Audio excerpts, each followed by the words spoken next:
ঘরের মাঠে গত মঙ্গলবার রাতে পিএসজির কাছে 4-1 গোলে হেরে চ্যাম্পিয়ন্স লিগের কোয়ার্টার ফাইনাল থেকে ছিটকে পড়েছে বার্সেলোনা। বার্সার বিদায়ে হতাশা লুকাতে পারেনি সমর্থকেরা।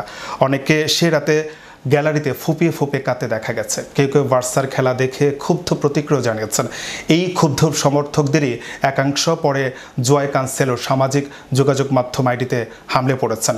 কানসেলোকে আক্রমণ করার কারণ হলো পিএসজির বিপক্ষে সে রাতের ম্যাচে প্রত্যাশা অনুযায়ী পারফর্ম করতে না পারা। ক্ষুব্ধ সমর্থকেরা ম্যাচ শেষে কানসেলোকে শুধু বাজে ভাষায় গালিগালাজি করেননি, তার পরিবারের মৃত্যু কামনা করেছেন।